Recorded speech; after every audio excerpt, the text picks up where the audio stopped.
News line देख रहे हैं आप। मैं हूं गीतांजलि शर्मा। त्योहारों के मौसम में मुंबई में मीट बैन को लेकर सियासत गर्मा गई है। मांस पर सियासत, मांस पर बैन, बैन पर बवाल।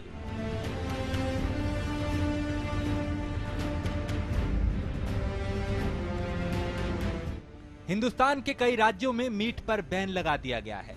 एक तरफ जहां जम्मू कश्मीर में हाईकोर्ट ने गोमांस की बिक्री पर पूरी तरह प्रतिबंध लगा दिया है, तो वहीं जैन धर्म के पर्व पर्युषण को लेकर महाराष्ट्र की राजधानी मुंबई और राजस्थान में भी मीट पर प्रतिबंध लगा दिया गया है।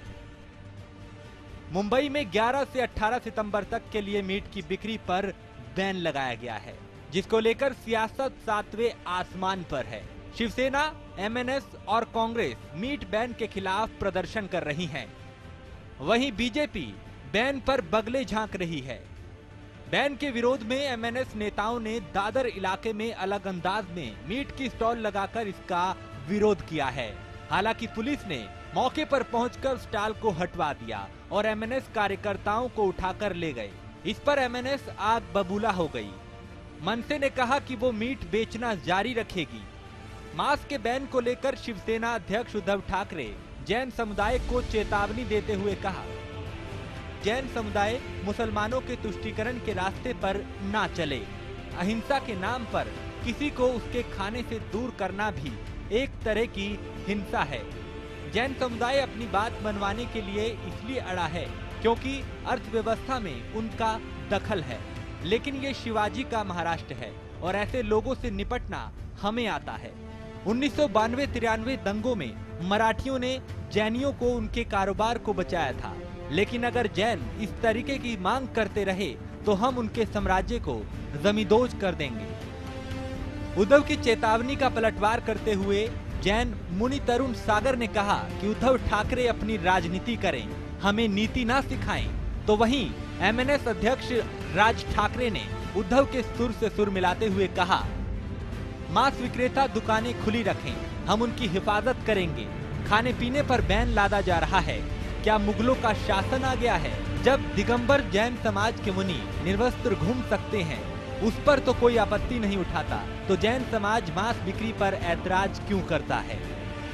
वहीं हाईकोर्ट ने इस मुद्दे पर दायर याचिका पर सुनवाई करते हुए राज्य सरकार से सवाल किया है। कोर्ट ने कहा है कि आखिर ये बैन किस कानून के आधार पर लगाया गया है? क्या बैन लगाते वक्त होटल और अन्य चीजों पर भी विचार किया गया था? मांसाहार पर राज्य सरकार भेदभाव क्यों कर रही है? सरकार और मनपा को हलफनामा देकर जवाब देना होगा। वहीं अगर बात जम्मू कश्मीर की जाए तो हाईकोर्ट ने गोमांस की बिक्री पर पूरी तरह रोक लगा दी है। बेंच ने डीजीपी को निर्देश दिए हैं कि वो इस आदेश को हर जिले में लागू करवाएं। कोर्ट ने कहा है कि आदेश न मानने वालों के खिलाफ सख्ती से कानूनी कार्रवाई की जाएगी। हाईकोर्ट के इस फैसले का कश्मीर के अलगाववादी नेताओं ने विरोध करते हुए कहा कि कोर्ट मुसलमानों के फैसले में दखल दे रहा है। बीजेपी और आरएसएस के इशारे पर ये सब किया जा रहा है ताकि राज्य में सांप्रदायिक माहौल पैदा किया जा सके। महाराष्ट्र, जम्मू कश्मीर और राजस्थान के बाद छत्तीसगढ़ में बीफ की बिक्री पर रोक लगाई गई है। अब देखने वाली बात यह है कि मीट को लेकर शुरू हुई सियासत क्या रंग लेती है।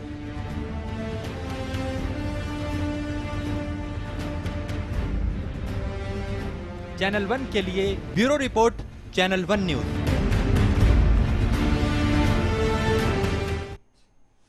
जी हां, मीट पर प्रतिबंध और उसके बाद हो रही राजनीति क्या कहती है, इसी पर आज हम चर्चा करेंगे। और चर्चा के लिए जो मेहमान मेरे साथ इस वक्त स्टूडियो में मौजूद हैं, मैं परिचय करा देती हूं। हमारे साथ मौजूद हैं मिन्नत रहमानी, नेता कांग्रेस। हमारे साथ मौजूद हैं पीयूष पंत, वरिष्ठ पत्रकार। हमारे साथ मौजूद हैं जगदीश नेगी, वरिष्ठ पत्रकार, और संजीव निगम, नेता, हमारे साथ में मौजूद हैं। पहला प्रश्न मैं नेगी जी आपसे करना चाहूंगी।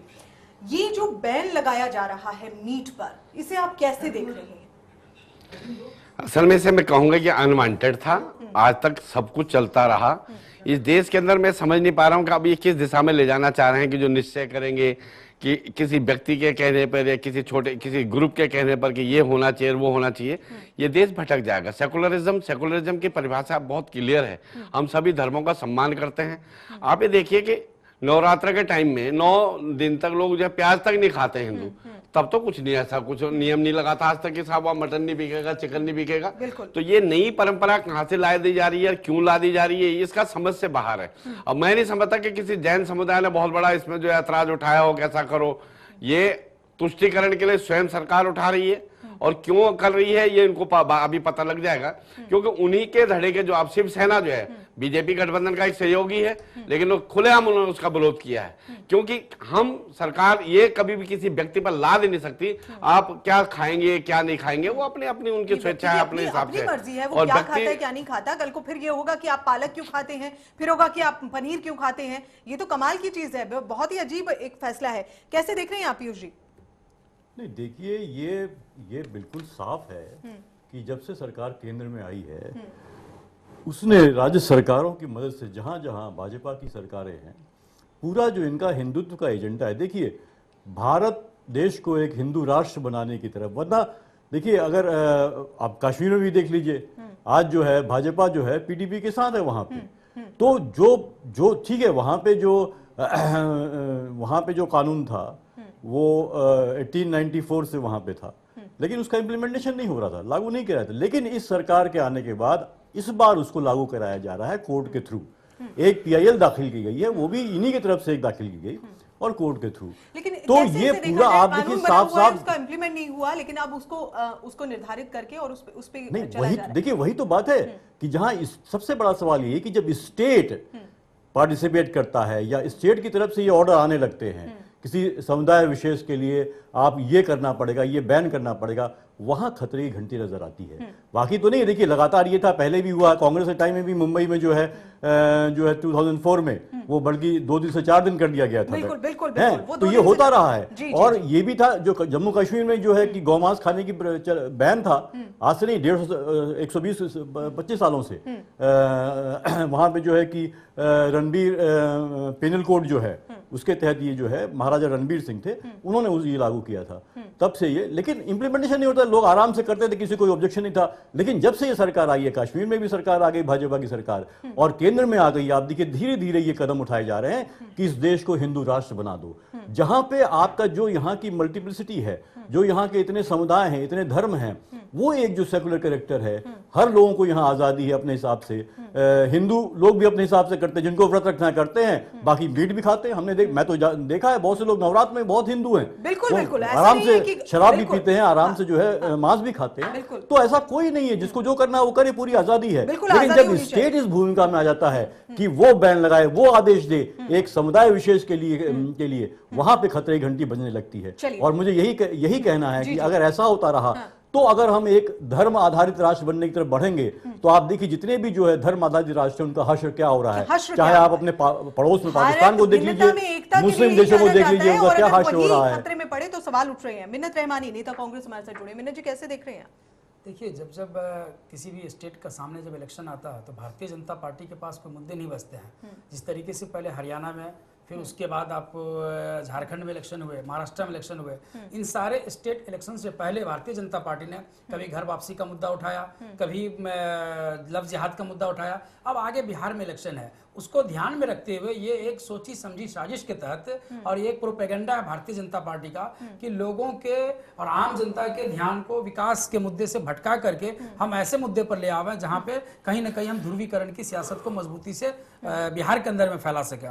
क्योंकि ये एक जाहिर सी बात है कि ऐसा मुद्दा है जहां पे पूरा नेशनल मीडिया इस चीज को फोकस कर रहा है, जबकि इसको खुद सोचना चाहिए कि अगर जिस तरीके से जैन कम्युनिटी के लिए अगर भारतीय जनता पार्टी का ये स्टेप है, तो आज के डेट में मुसलमानों के लिए भी 1 महीने का रमजान है, क्या आप 1 महीने के लिए पूरी दिन के खाने बंद कर देंगे? क्या ये नहीं हो सकता? ये अगर कोई मुस्लिम कम्युनिटी मांग भी करेगा तो हम सबसे पहले उसके खिलाफ में आएंगे कि आप ये गलत मांग कर रहे हैं। तो इस तरीके से सभी धर्मों को, सभी जाति विशेष समुदाय को अपने ढंग से जीने का यहाँ अधिकार होना चाहिए। आप उसके ऊपर में किसी भी तरीके के बंदिशें नहीं लगा सकते।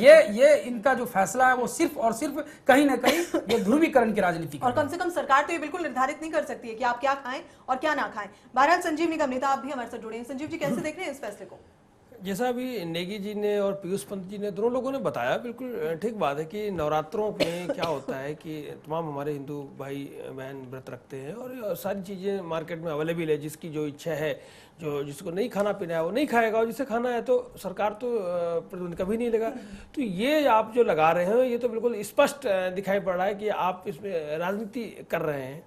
और अभी मैं देख रहा था आपके ही चैनल में कि जो जैन समुदाय से लोग हैं वो काफ़ी जो है जैन मुनि वगैरह हैं निर्वस्त्र रहते हैं। तो ये क्या बात है ठीक है, आप उसमें भी तो उंगली उठ सकती है ना भाई, ये क्या तरीका है? उठ सकती है और उठनी चाहिए। और आप उसमें लगाएंगे साहब हमारा धर्म का है, हमारा सिस्टम ऐसा कहता है, तो ठीक है कहता है, तो आप दूसरों में क्यों लगा रहे हो? आप भी बढ़िया जो है आप, बल्कि मुझे लगता है कि मीट बैन करने से ज्यादा उस पर प्रतिबंध लगना आप भी चाहिए। आप वस्त्र धारण करके आप बैठिए, आपने तो उसमें दिखा दिया साहब। तो ये चीजें बिल्कुल गलत है।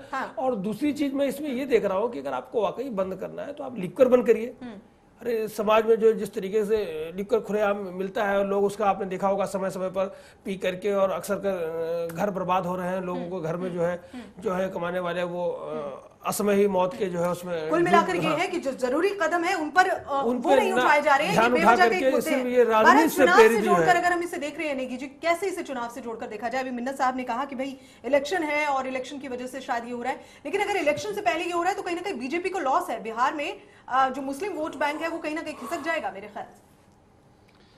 अभी जो बॉम्बे में जो बैंड है उसमें तो खाली मुसलमानों पे ही नहीं है, वो तो टोटल हिंदुओं पे भी तो लग गया ना। टोटल हिंदुओं पर है, लेकिन ऑब्जेक्शन मुस्लिम संगठन ज्यादा कर रहे हैं। नहीं, सवाल वही है ना कि अब सवाल ये हो गया कि हम एक प्रतिबंध लगा रहे हैं, सरकार की स्थिति क्या है वो सरकार को स्वयं समझना पड़ेगा कि हम प्रतिबंध किस लिए लगा रहे हैं। जहां तक सवाल है कि मैं जहां तक जानता हूं, जैसे कि गौवध है, गौवध हिंदुस्तान में लगभग जो है ना के बराबर ही होता है। और मेरे जहां तक मेरा शेयर का बहुत सारे मुस्लिम लोग मेरे संपर्क में रहे हैं, वो भी स्वयं जो है गाय को अच्छे उसमें देखते हैं और वो कहते हैं वो गांव जब हिंदू उसकी पूजा करते थे हम उसे क्यों काटेंगे। तो एक सेंटिमेंट जुड़ा हुआ है वहां पर। लेकिन सवाल है कि ये टाइप जो ना पशु पक्षी टोटल मटन पे ही बैंड कर दिया है, तो वहां पर क्या है कि विरोध होगा। और वहां पर जो है कि 80% अगर हिंदुओं की बातें कर रहे हैं, तो जैसे मिन्नत जी कह रहे हैं वो मुझे लग रहा है कि वाकई में ये ध्रुवीकरण चाह रहे हैं कि मुस्लिम ने तो उन्हें वोट देना नहीं है, तो कम से कम हिंदुओं को वोट तो एकजुट कर दिया जाए, वहां पर जो एक साथ हो जाएंगे। लेकिन उस पे वो एक ध्रुवीकरण हो नहीं पाएगा।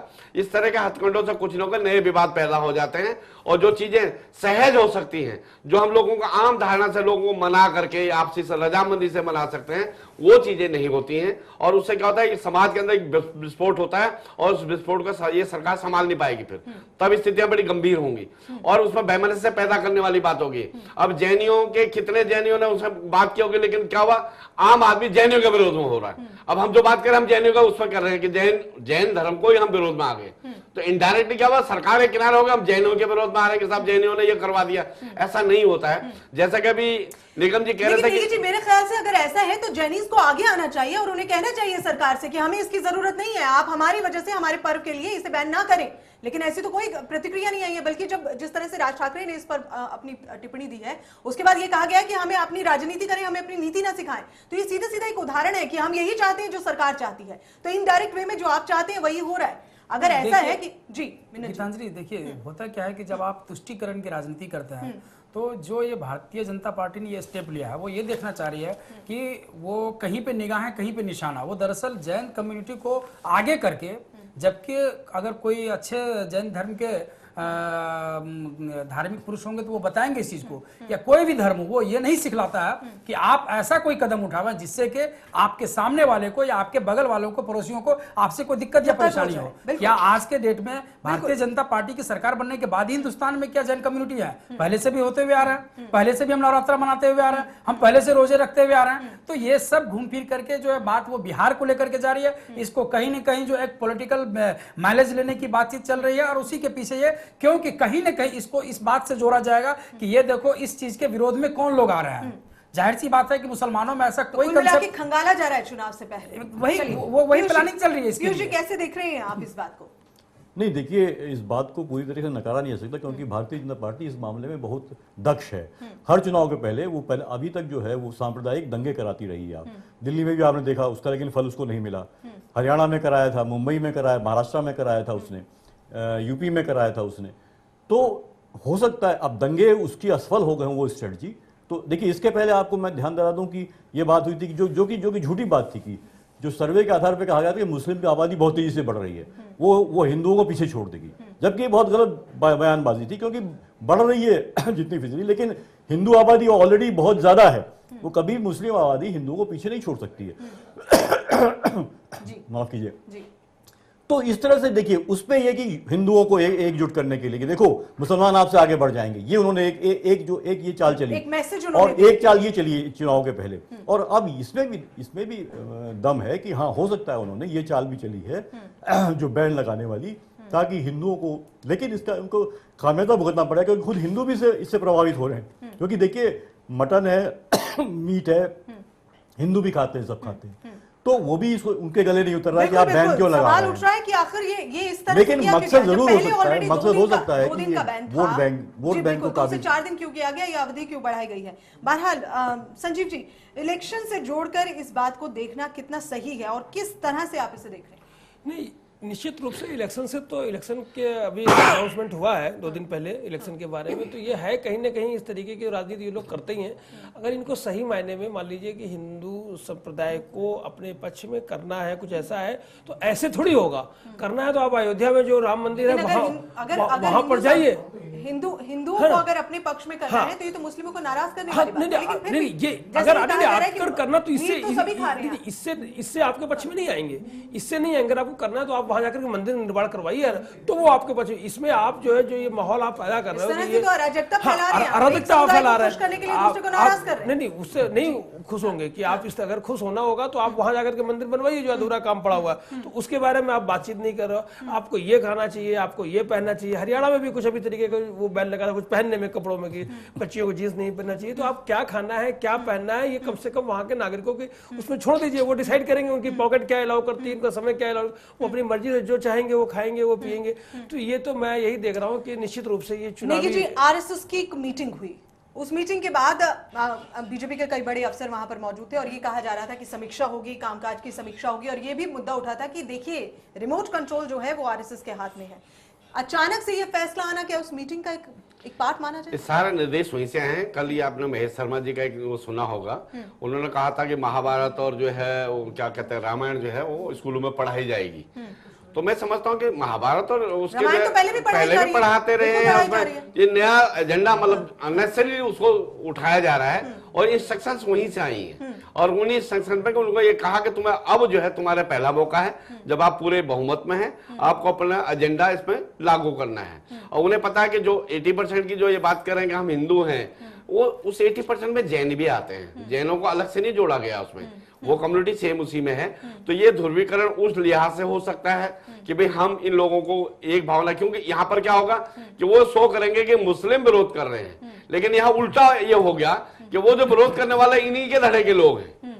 अगर जो है शिवसेना उतर के सामने आई है, मन से जो है बिल्कुल तो ओपनली दुकानें के बाहर अपने वॉलंटियर लगा के खड़े करके मटन बिकवा रही है, तो वो उल्टा इनके वहां वो तुरुप का पत्ता जो है उल्टा पड़ गया है, और उससे इनको कोई बेनिफिट होने वाला नहीं लगता है पीयूष जी की खटास जो है वो इस तरह से आ जाएगी, बल्कि अपने जो घटक दल है वो नाराज हो जाएंगे, जैसा कि देखा भी जा रहा है? नहीं, देखिए वहां पे भी जो है कि जहाँ राज ठाकरे हैं वो ज्यादा एक्टिव, शिवसेना जो ने कहा विरोध किया सामना में, लेकिन शिवसेना अभी बृहद मुंबई में जो है वो भी भाजपा के साथ वहाँ शासन करती है, तो उसने भी जो है कि बैन लगाया हुआ है। तो इस तरह से शिवसेना का तो हमको चरित्र को समझ में नहीं आ रहा है। हाँ, राज ठाकरे ने जरूर जो है कहा है कि इस तरह की प्रवृत्ति नहीं होनी चाहिए। उन्होंने एक बात बहुत अच्छी कही कि हालांकि वो भी उन्होंने राजनीतिक फायदे के लिए कहा है, लेकिन हर पॉलिटिशियन ये करता है, लेकिन एक बात कही उन्होंने कि ये जो जैन समाज को कि भाई आप जो है कि इस देश को जो है और भारतीय जनता पार्टी से कि आप जो है एक दकियानूस धार्मिक समाज में मत बदलिए देश को।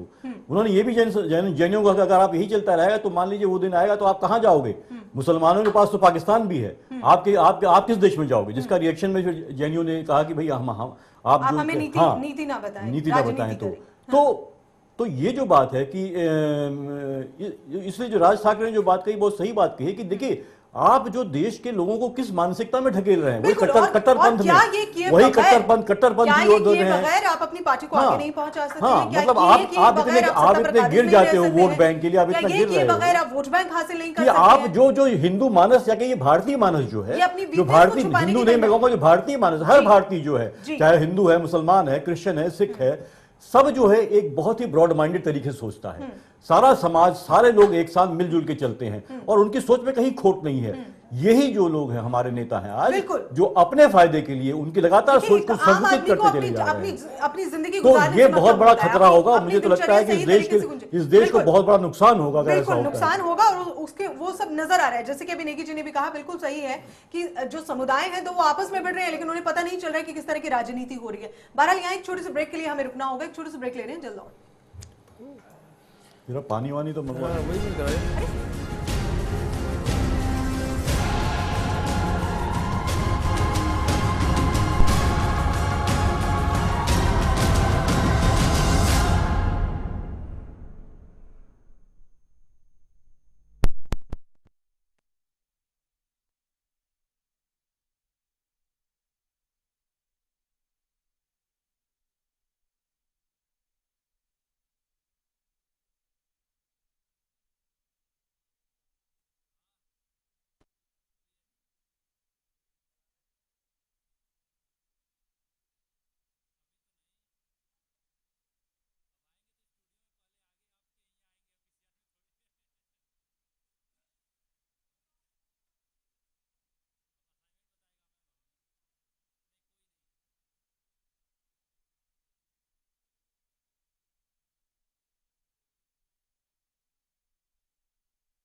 स्वागत है। लगातार हम चर्चा कर रहे हैं मीट पर हो रही सियासत की। जी हाँ, मीट बैन हुआ और सियासत शुरू हुई, लेकिन इस सियासत के क्या मायने निकाले जाएं और ये सियासत कितनी कारगर साबित होगी, इसी पर हम चर्चा कर रहे हैं। चर्चा के लिए जो मेहमान मेरे साथ मौजूद है, मैं एक बार फिर से परिचय करा देती हूँ। हमारे साथ मौजूद है चूंकि संदीप दुबे जी अभी अभी हमारे साथ में जुड़े हैं। संदीप दुबे, नेता बीजेपी। हमारे साथ मौजूद है मिन्नत रहमानी, नेता कांग्रेस। हमारे साथ मौजूद है पीयूष पंत, वरिष्ठ पत्रकार। जगदीश नेगी, वरिष्ठ पत्रकार हमारे साथ में मौजूद है। और संजीव निगम, नेता, आप भी हमारे साथ में मौजूद हैं। संदीप जी, चूंकि आप अभी अभी जुड़े हैं हमारे साथ में, अब मैं प्रश्न आप ही से करना चाहूंगी। यहाँ लगातार बात चल रही है कि आखिर ये बैन क्यों किया गया, वजह क्या इसकी मेन रही? देखिए, हमारा जो देश है वो हिंदू, मुस्लिम, सिख, ईसाई सबका है, जैन, जो भी लोग हैं। तो हमें लगता है कि ये इसको राजनीतिकरण जो इसका किया गया वो गलत है। ये राजनीतिकरण के हिसाब से नहीं देखना चाहिए। ये देखना चाहिए कि हम अपने ऐसा काम जिससे किसी भी धर्म को ठेस न पहुंचे, किसी की आस्था को ठेस न पहुंचे, और मिलजुल के प्यार मोहब्बत से एक दूसरे के साथ रहें। राजनीति करने वाले तो राजनीति करेंगे, जो आम आदमी है वो एक दूसरे की धर्म की रिस्पेक्ट करता है। और यही है भारत की विशेषता है। या गांधी का आंदोलन अहिंसक हो, या आज कोई अहिंसा की बात अगर करता है किसी त्योहार को लेके, पर्व को लेके, हमें लगता है कि जो लोग विवाद खड़ा कर रहे हैं उनका मकसद ही विवाद खड़ा करना है। वो देश को कहीं और लेके जाना चाहते हैं। उनकी समझ और सोच एक रचनात्मक भारत की नहीं है, एक अतुल्य भारत की नहीं है, एक समृद्ध भारत की नहीं है, और वो भारत की नहीं है जिसमें प्यार मोहब्बत जिंदा हो। आपके हिसाब से बीजेपी ऐसा सोच रही है, लेकिन आप मुझे ये बताइए, ये तमाम बातें जो आपने गिनाई हैं, क्या इस फैसले के बाद ऐसा हुआ है? देखिए, बिल्कुल हुआ। धर्म के जो लोग हैं या जो समुदाय के लोग हैं उनको अच्छा लगा है कि एक अच्छी सरकार आई है। वो सरकार उनके बारे में भी सोच अच्छा लगा है, तो आप ही के घटक दल आपके विपरीत क्यों है? देखिए, किसी के बोलने पे, हम कह तो रहे हैं, किसी के बोलने पे आप पाबंदी कैसे लगा सकती है इस देश में? ये बड़ा देश है, बहुत बड़ा और समृद्ध देश है। खाने पीने पर भी तो पाबंदी नहीं लगानी चाहिए ना। खाने पीने पर पाबंदी लगाना कितना सही? बहरहाल देखिए, ये बात आस्था से संबंधित है। ये खाने पीने, और ये 2 दिन का मामला, ये कोई ऐसा नहीं कि आपको कोई प्रतिबंध है वो आजीवन लगा दिया गया।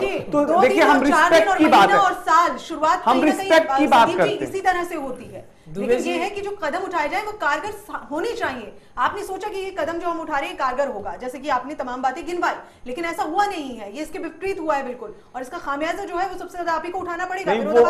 वो नजरिया है, हमें अपनी नजरिया बदल लेनी पड़ेगी, क्योंकि हम जिस नजरिए से जिस चीजों को देखना चाहते हैं उसी नजरिया से हम देख पाते हैं। हमें लगता है ये बेहतर भारत की एक परिकल्पना है, और वहां की सरकारों ने जो काम किया है उनकी भावनाओं को समझना बहुत जरूरी है। मिन्नत जी कुछ कहना चाहते हैं? दुबे जी, ये बेहतर भारत की जो तस्वीर आपने खींची है, थोड़ा इस तस्वीर में दूसरे धर्म के जो लोग हैं तो उनके लिए बता दीजिए कि आप क्या करने वाले हैं। नहीं, इससे धर्म आप नहीं, आप मेरा सवाल लगता नहीं, आप कांग्रेस के मेरे मित्र हैं, वो सवाल पूछे।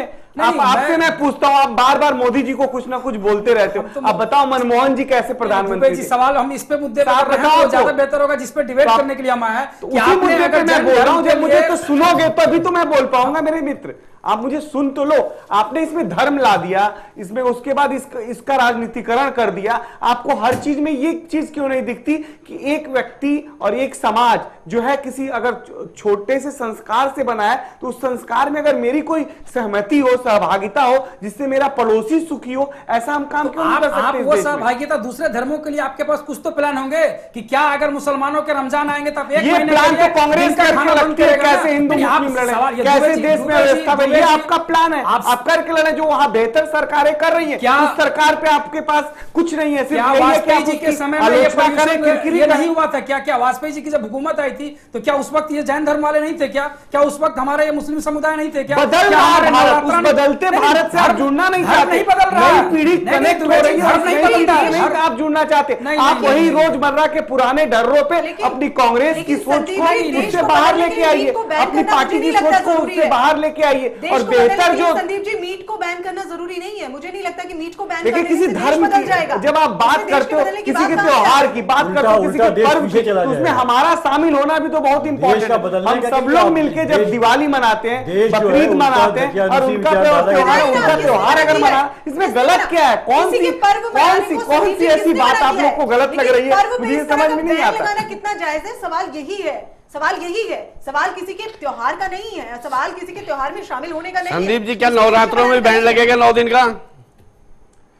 फ्यूचर प्लान आप क्यों नवरात्रे में 9 दिन के जो है हिंदू जो है नवरात्रों के व्रत रखेंगे। बदलिए, एक शुरुआत है, हो सकता है देश में हमारे देश को आगे ले जाने के लिए भटका क्यों रहे हैं आप लोग? का त्योहार है, इसमें ये चीज नहीं होता, हमें ये करना चाहिए। ये वहां के लोगों की आवाज है, ये कोई हम इसका राजनीतिकरण करके और लोगों को बांटे तो ये सही नहीं है। तो आप ही कर रहे हैं, ये तो आप ही की पार्टी आपकी सोच हो सकती है, हमारी सोच नहीं है, हम ऐसा नहीं कर रहे हैं, हमारी नीति और नियत में फर्क नहीं है। संदीप जी, लेकिन ये नीति आपको लगता है वाकई कारगर साबित होगी आने वाले वक्त में? देखिए, भाईचारा कायम करेगी, एक दूसरे के धर्मों में विश्वास होगा और एक दूसरे के धर्म में एक दूसरे का सम्मान होगा। सामने का सम्मान करेंगे तो हमें सम्मान मिलेगा। इसको इस तरह क्यों नहीं हम देखते? हमारे राजनेता इसको इस तरह आगे क्यों नहीं बढ़ाते इन विचारों को? संदीप जी, क्या ईद और दिवाली हिंदू मुस्लिम मिलकर नहीं मनाते हैं? मनाते हैं। तब क्या मीट बैन करते हैं या फिर किसी और चीज को बैन किया जाता है? आप अगर ये कह रहे हैं कि आप समझ के कहीं कोई चीज गिनती भी होगी तो 0 1 2 3 होगी, तो ये शुरुआत है एक बेहतर भारत की, जिसमें सभी धर्म के लोग एक दूसरे का सम्मान करें। संदीप जी, इस शुरुआत के कारगर होने की जगह कहां दिख रही है? ये तो शुरुआत में ही आप देखिए कितना विरोधाभास है। आप ही के घटक दल आपके साथ में नहीं है, आपको नहीं लग रहा कि गीतांजलि जी, कांग्रेस के लोग बोलेंगे, उनको उनका धर्म है, सब लोग बोलेंगे और ये देश ऐसा ही है। हम अच्छा बुरा जो सोचते बोलते हैं, सबको आजादी है बोलने की, उसे रोक नहीं सकते। और आलोचना अच्छी बात है, जब आलोचना होगी तभी उससे कुछ निकल के आएगा। आप शिवसेना के विरोध को क्या कहेंगे सर? नहीं, मैं राजनीतिक पार्टी या किसी भी व्यक्ति मैं कहता हूं या खुद पार्टी के अंदर अगर किसी भी विषय पे आलोचना हो रही है, चर्चा हो रही है, उससे ही बेहतर चीजें निकल के आएंगी। हम किसी आलोचना का मुंह दबा नहीं सकते। आपके घटक दल ही खुश नहीं है तो फिर कैसे ये शुरुआत चलेगी? नेगी जी, कैसे देख रहे हैं आप इस बात को?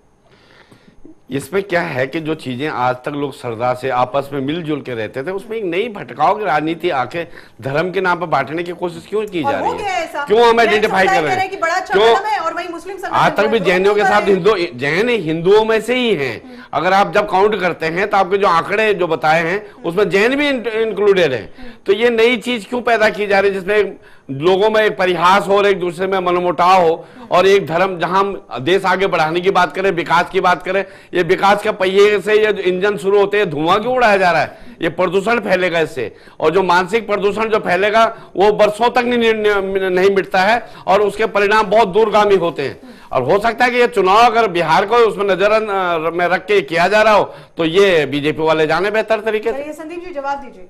नहीं, मुझे लगता है मैंने बार बार पहले भी कहा कि आलोचना अच्छी बात है, वो करें, सोचें। देखिए, जब हम बात करते हैं बेहतर समाज बनाने की तो बेहतर धर्म की परिकल्पना भी उसमें शामिल है। तो हम जब एक दूसरे की रिस्पेक्ट करेंगे, एक दूसरे के त्योहारों को रिस्पेक्ट करेंगे तो ये अच्छा भारत बन रहा है। हमें लग रहा है इसका नजरिया दूसरा है। अगर 2 दिन हम नहीं खाते अपने भाई के लिए, अगर भाई हमारा परेशान है, उसको सुख मिलता है मेरे 2 दिन न खाने की, इसमें क्या दिक्कत? पर्व नहीं मनाए जा रहे थे क्या? इससे पहले ये पर्व नहीं मनता था? ठीक है, इसीलिए तो शुरुआत हो रही है तो आलोचनाएं हो रही है। अच्छा लगता है मुझे ये बात सुन के, कम से कम साथी लोग अपनी बात तो रख रहे हैं, पक्ष में हो या विपक्ष में हो। मैं उन सबका स्वागत कर रहा हूं।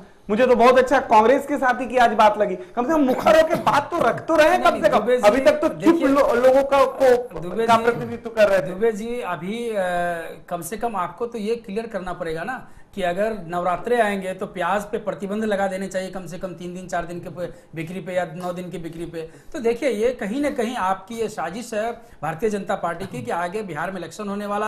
अब आपका वहां पे अभी पीयूष जी कह रहे थे कि वहां आपका जो दंगा एलिमेंट है वो काम नहीं कर पाया है, डेवलपमेंट का तो कुछ है ही नहीं आपके पास। आपने जो तस्वीर खींची थी हिंदुस्तान की कि हम ये विकास का नारा देंगे, हम 15 लाख रुपए हर अकाउंट में देंगे, तो आप इन सारे मुद्दे पे फ्लॉप कर गए। नहीं, आपको मैं जवाब दूं मैं तो आप सुनेंगे जरूर मेरी बात। आपने बताऊंगा। आपके माननीय प्रधानमंत्री जी ने बिहार में जाकर के 1,25,000 करोड़ का जो है झूठे वायदे कर करके वो सब पुरानी चीजों को जो एक नई तस्वीर में डालने की कोशिश किया। तो ये सबको भटकाने के लिए इस तरीके के आप प्रोपेगेंडा अपना रहे हैं। कम से कम ऐसी राजनीति ना करें।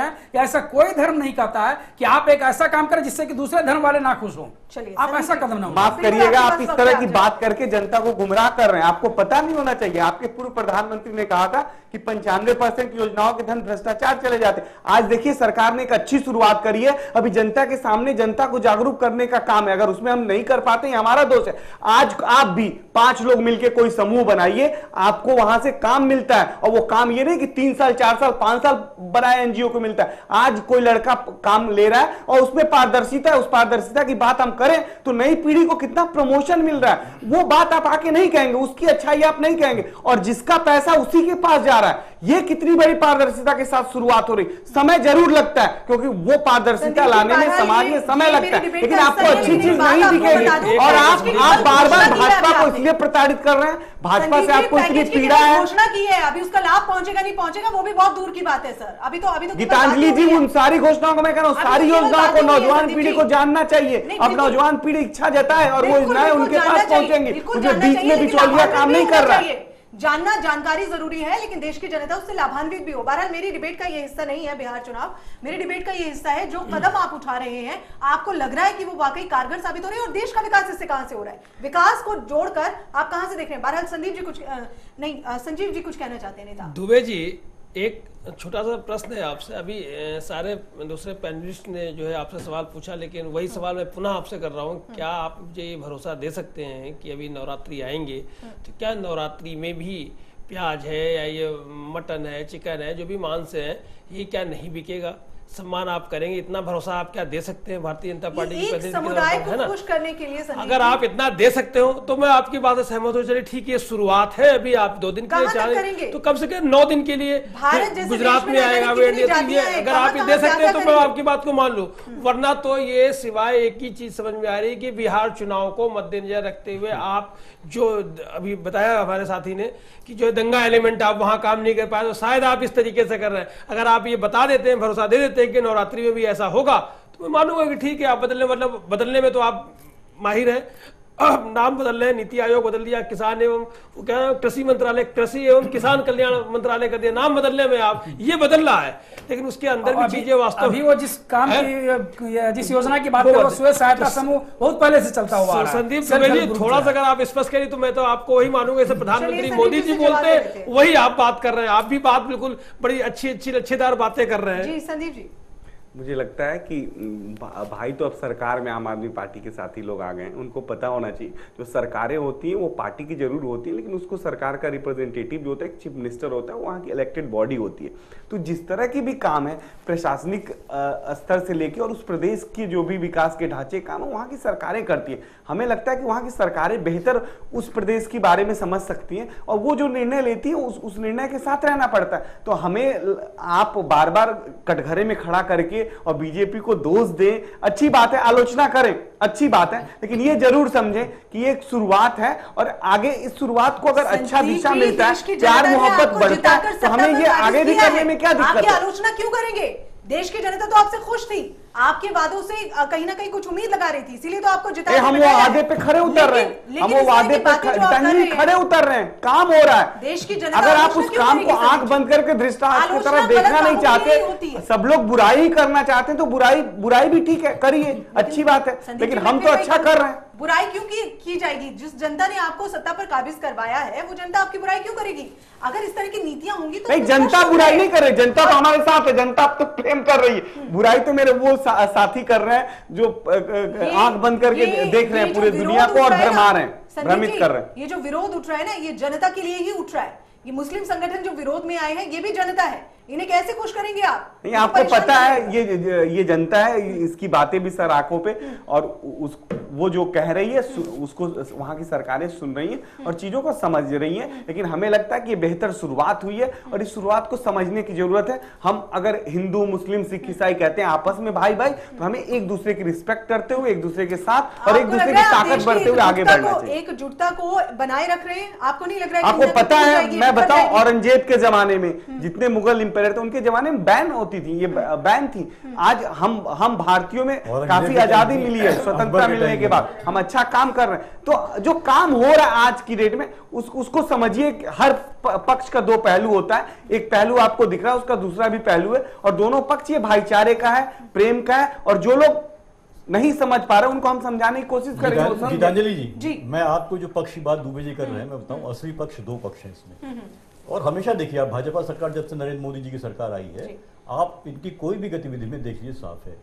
यहाँ पे दो पक्ष हैं। देखिए, एक है जो आरएसएस द्वारा डिक्टेटेड है, वो है कि हिंदू राष्ट्र बनाना है इस देश को। तुमको ये पूरा बहुमत मिला है, अब तुम्हें इस एजेंडे पे काम करना है। इनके सारे एक्शन देख लीजिए आप, जो पार्टी करती है या इनके जो सहयोगी संगठन है, वो जो जिस तरह के वक्तव्य देते हैं या जो हो रहा है धर्मांतरण और तमाम घर वापसी, और अब देखिए जनसंख्या वाला कि हिंदू जनसंख्या कम हो जाएगी, मुस्लिम बढ़ रहे हैं, और अब ये मीट वाला। दूसरा आप देखिए इसमें कि वो है पर्सनल एजेंडा है नरेंद्र मोदी जी का, जो कॉर्पोरेट्स को उन्होंने वादा किया है कि हम देशी विदेशी कॉर्पोरेट्स को ही फायदा पहुंचाएंगे, जो उद्योगपति हैं, अमीर लोग हैं उनको। अब यहां देखिए, मीट कौन काटता है, मीट कौन बेचता है? गरीब। एक समुदाय विशेष के गरीब लोग हैं जो बेचते भी हैं और जो वहां पे काटते भी हैं। अगर आप कश्मीर में भी आप देखें तो वही है। और अगर बैन लग जाएगा तो क्या आप बैन, जो मीट एक्सपोर्ट होता है, यहाँ इंपोर्ट होता है, जो पैकेज मीट है, उस पर भी क्या बैन लगा रहे हैं आप? वो कौन करता है? बड़ी बड़ी कंपनियां करती हैं, विदेशी और देशी कंपनियां। विदेशी कंपनियां एक्सपोर्ट करती है, वो इंपोर्ट करती है।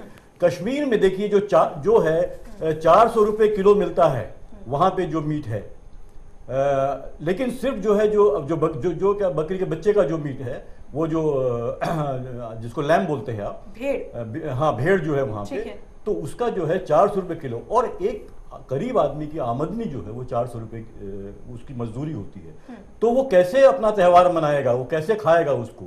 आप सोचिए। तो ये किसके लिए किया जा रहा है? वो एक लाइवलीहुड जो है उस गरीब आदमी की, जो इसमें जुड़ा हुआ है, उसको आप खत्म करना चाहते हैं। जो आम आदमी है, जो अफोर्ड कर सकता है जिस चीज को, उसको आप उसको छीन के अमीरों के लिए चीजें कर रहे हैं, बड़े उद्योगपतियों के लिए काम कर रहे हैं। हमेशा देखिए, तो ये दो पक्ष है, इनके कोई भी एक्शन आप देख लीजिए, कोई भी पॉलिसी देख लीजिए, उसमें जो है एक व्यक्तिगत रूप में जो है कॉर्पोरेट्स को फायदा दिया जा रहा है, इंडस्ट्रीज को फायदा, अमीरों को फायदा पहुंचाया जा रहा है, और गरीबों के हाथ से उनकी लाइवलीहुड, उनकी आजीविका, उनके रहने का, जो उनके जीने का जो है पूरा का पूरा की व्यवस्था छीनी जा रही है। बिल्कुल संदीप जी, जिन मीट शॉप्स को आपने बंद करवाया है, जो मीट जो बैन कर दी है, क्या सरकार ने इस और ध्यान दिया है कि अगर उनकी रोजी रोटी उसी से चल रही है, उनके घर में चूल्हा उसी रोजगार से चल रहा है, तो फिर इतने दिन तक वो क्या करेंगे? गीतांजलि जी, हमें लगता है हम सब लोग इस विषय पे चर्चा जरूर कर रहे हैं, समझने में हमसे भूल हुई है। मैं चाहती हूँ कि आप समझा दें, स्पष्ट बता दें। ये जो बंदी जिसको आप कह रहे हैं, उनके 2 दिन के त्योहारों पे है ये बंदी, परमानेंट बंदी नहीं है, किसी के त्योहार हैं, उनकी आस्था की बात है, तो उस आस्था को लेकर ऐसा हुआ है। और इसको हम ज्यादा समझने, हमने इसको व्यावसायिक रूप दे दिया, इसको एक्सपोर्ट इंपोर्ट से जोड़ दिया, तो ठीक है, आप जो समझते हो बेहतर समझिए आप, लेकिन जो ये त्योहार को लेके हुआ है और ये आपसी जो लोग हैं, भाईचारे हैं, उसको बढ़ाने का पैदा हो रही है। हम एक दूसरे का रिस्पेक्ट करें। हम अगर न खाने से मेरा पड़ोसी हंस रहा है, आज भाजपा आ गई तो आस्था पे काम करेगी। ये कितनी अच्छी बात है, कितना अच्छा भारत का निर्माण। गांधी अहिंसक थे, गांधी का अहिंसावादी आंदोलन इतने समुदाय हैं, इसकी शुरुआत है, आस्थाओं को लेकर आप बैन करते रहेंगे, इसको अलग नजरिए में पेश करेंगे, अलग तरीके से रखेंगे, हमें लगता है बेहतर भारत की परिकल्पना जो रहन सहन में दिक्कतें पैदा होने लगेंगी। तो हर आदमी, हर समुदाय की आस्था पे आप चलने लगेंगे तो लोगों का रहना मुश्किल हो जाएगा, वो आदमी अपने हिसाब से जी नहीं पाएगा। तो ये आस्थाओं का चक्कर छोड़िए। आस्था जो होती हैं वो धर्म की और धार्मिक, सामुदायिक धार्मिक आस्थाएं हैं वो बहुत पुरानी चीजें हैं। वो समय के साथ आदमी, जहां एक आप डिजिटल इंडिया की बात करती है सरकार, और वहीं पे जो आस्थाओं को जो पुरानी हो चुकी है आज, जो सड़ गल चुकी हैं, और जो एक समुदाय विशेष की है, ठीक है, वो अपना, उसकी स्वतंत्रता है, अपना करे, मनाए, वो ना खाए। नहीं, हमारा संकल्प है भारत का पुनर्निर्माण। अगर जो सभ्यता, दूसरी बताइए, क्या वो समुदाय, एक और बताता हूं आपको, जिस समुदाय के लिए बैन किया जा रहा है, उस समुदाय में ये भी कहा है उनके धर्म में कि आप जो है कि रिनंसिएशन करेंगे, आप चीजों को, सांसारिक वस्तुओं को छोड़ेंगे, आप पैसा का, धन का संचय नहीं करेंगे। तो क्या वो करते हैं ऐसा? ज्यादातर व्यापारी हैं, क्या वो व्यापार अपना बंद करते हैं इन दिनों में? क्या इन दिनों वो अपना छोड़ देते हैं? वो तो अपने वही खाते बढ़ाने में लगे रहते हैं, कितना हो रहा है। तो आप किसी चीज को जो धर्म से जुड़ा है उसके आधार पे आप जो है आस्थाओं के आधार पे दूसरों के जीवन यापन को आप कष्ट पहुंचाइए, दूसरों के को जीने की जो स्वतंत्रता है उस पर आप जो है कुठाराघात कीजिए। और जो नियम बनाए गए हैं कि आपको सेलिब्रेसी करनी है उन दिनों में, आपको जो है एक्युमुलेशन ऑफ मनी नहीं करना है, ये जैन धर्म की बात है, वो कहता है ये आपको एक्युमुलेशन नहीं करना। सारे व्यापारी हैं, खूब इधर का 2 का 4 बनाते हैं, खुद 2 का 4 बनाते रहते हैं। ये जो आधुनिकता के दौर में आज व्यक्ति तल्लीन हो गया है कि उसे अपनी दिनचर्या का ही पता है। ये सब शायद वो वहां तक नहीं पहुंचता। बहरहाल वक्त मेरे पास मिनट जी कम है, बहुत कम शब्दों में पूरे मामले पर आपकी नहीं, प्रतिक्रिया देखिए चाहूंगी। दुबे जी को इस बात, भारतीय जनता पार्टी को इस बात को समझना चाहिए कि जिस तरीके से पीयूष जी एकदम सही कर रहे हैं, सभी धर्म में बहुत सारी चीजें हैं जिसको कि लोग फॉलो करते हैं, अपने हिसाब से करते हैं, लेकिन ये कहीं किसी धर्म में नहीं लिखा हुआ। क्या जैन धर्म के किसी ग्रंथ में लिखा हुआ है कि आप अगर मीट पे प्रतिबंध आपको सरकार के द्वारा लगवाना होगा, आपके आस पड़ोस में नहीं बन सकता है? आप जब जो चीज धर्म नहीं लिखा हुआ है तो भाजपा ये तो अधर्म कर रही है। आपकी स्वेच्छा उनके धर्म में नहीं लिखा हुआ तो आप अधर्म क्यों कर रहे हैं? है। इसलिए ये भाजपा अधर्म कर रही है। चलिए पीयूष जी, बहुत कम शब्दों में सर। देखिए, इसे मैं मानता हूं कि ये इस तरह का बैन नहीं होना चाहिए, क्योंकि हर समुदाय की इच्छा है उसके। देखिए, ये नियम कानून उसके समुदाय के बनाए हुए हैं, वो जो ये उसकी पूरी स्वतंत्रता है। वहां के लोगों को जरूरी नहीं कि हर जैन इसको माने, बहुत से नहीं मानते, बहुत जैन युवक हैं वो नहीं मानते, वो खाते हैं, वो भी मीट खाते हैं। ऐसे में जो पढ़े लिखे हैं, जो ये सब धर्म से नहीं बंधे हुए हैं, वो खाते हैं। मैंने देखा है, मेरे बहुत से मित्र थे ऐसे। तो इसलिए जो है कि लोगों पे छोड़ देना चाहिए, उस समुदाय के लोगों पे। और समुदाय को कभी भी जो है ये राज्य सरकार से नहीं कहना चाहिए कि ये बैन लगाया जाए। वहां पे फिर बहुत ये है कि वो आप पूरे देश को पीछे ले जाने के हालांकि सबसे अहम हिस्सा हमारा रह गया हाईकोर्ट के फैसले का भी। बहरहाल नेगी जी, किस तरह से देख रहे हैं आप? ऐसा कि भारत एक सहिष्णु देश है, हम लोग आपस में एक दूसरे धर्म की पहले से भी हमेशा इज्जत करते रहे हैं, सम्मान से देते रहे हैं। तो उसमें एक नए तरीके से इस तरह से विरोधाभासी वो करके एक नया बखेड़ा खड़ा करने की मैं नहीं समझता यहाँ पे जरूरत थी, और अन्य से इसको उठाया गया है और ये होना नहीं चाहिए था। हम सब आपस में एक दूसरे का सम्मान करता। मुझे प्रेमचंद की कहानी आज भी याद है कि जब एक मुसलमान ने एक मुसलमान को 5 रुपए महंगी ना बेच करके हिंदू को जो 5 रुपए सस्ती गाय बेच दी थी। उन्होंने कहा कि ये कहीं ये कसाई खाने में काट दे और आप हिंदू हैं जिसके पालेंगे, इसलिए मैं आपको 5 रुपए सस्ती दे रहा हूँ। वो भी तो एक भावना है ना कि वहां हम एक दूसरे का सम्मान करते हैं और एक दूसरे के धर्म को सम्मान देते हैं। बहरहाल संजीव जी क्या कहेंगे, बहुत कम शब्दों में? देखिए, अगर इनको करना है तो आप एक सिस्टम बना रहे हैं, तो आगे आने वाले दिनों में, अभी इन्होंने बताया नहीं, स्पष्ट बता दें कि नवरात्रों में भी करेंगे क्या। अगर कर रहे हैं तो कोई एक प्लानिंग के तहत कर रहे हैं, अन्यथा ये बिल्कुल गलत है। आप 2 दिन के लिए 4 दिन के लिए कर रहे हैं, और अगर कर रहे हैं तो आप आगे भी करें। तो मैं समझ मतलब नहीं सभी के लिए करें। हाँ, अगर आप खुश कर रहे हैं तो एक समुदाय को ना करें, फिर सभी को खुश करें। हाँ, और खुश करते करते बंद करना है, आपके लिए भारी पड़ जाएगा। आप लिख आपके लिए भारी पड़ जाएगा, क्योंकि भारत जैसे देश में कितनी जनजाति। लिख कर बंद कर दे। किस तरह से आपको बंद करना है? संदीप जी, मुझे लगता है हम सब लोग को अपनी जो सोच है वो बदलने की जरूरत है, और आपको नहीं लगता बेहतर आपको भारत अपनी के लिए, नीतियां बेहतर भारत के लिए आपसी आपसी सामंजस्य बैठाना बहुत जरूरी है। और जो सरकारें कर रही हैं वो बेहतर अपने प्रदेश के लिए कर रही हैं, तो वो उनके जो भी निर्णय हम बैठ के यहाँ जो आकलन कर रहे हैं वो हमें लग रहा है कि वो सही आकलन नहीं है। उनके निर्णय उन पे छोड़ने चाहिए, वो बेहतर सरकार चला रहे हैं। बैन हो जाता है तो कितनी बेहतरी देश की हो जाएगी या कितनी बेहतरी किसी समुदाय की हो जाएगी, ये थोड़ा समझ के परे है। बहरहाल बहुत बहुत शुक्रिया आप सभी का इस चर्चा में शामिल होने के लिए। तो इसी के साथ न्यूज लाइव में फिलहाल इतना ही। आप देखते रहिए चैनल 1 न्यूज।